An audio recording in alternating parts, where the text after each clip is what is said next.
ya Mombele limete yolo kasavubu ngiringiri lemba bakobina badansi ya kitoko le 14 février te noko na ngai yebake na cadre ya fête ya bamoure oyo mokili mobimbe yebi ya le 14 février awa na Mombele ekoyinda na ndenge ya kosakana te parce que l'artiste oyo ayembaka na voix angélique oyo akenda ntango na bamelope ya solo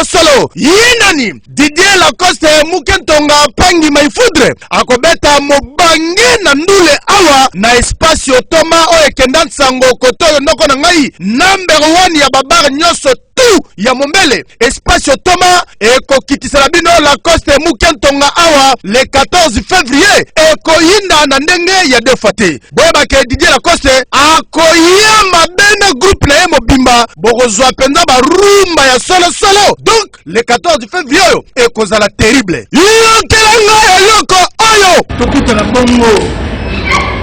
le 14 février 2020 na ndenge ya Saint-Valentin l'espace otoma na Mombele bana Mombele boya bana yolo bozanga te bana limité bana lemba bana matonge c'est my food qui vous parle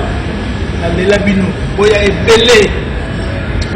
l'espace otoma c'est Didier Lacoste qui vous parle de vous Paris quand oyo kindimola oyo ozanga te yaka obina biloko moto bina biloko mikoloni chéri ozobela nini ko nazobela hémorroïde bela maladi mosusu ko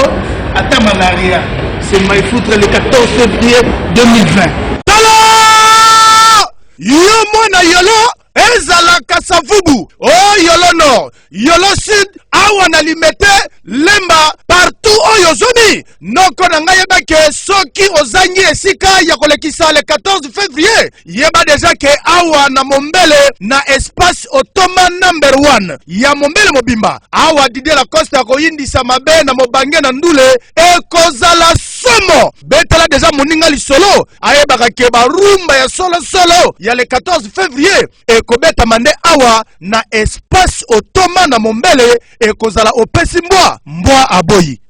yebisa moninga lisolo deja ayokeli te bana limité bana lemba bana matonge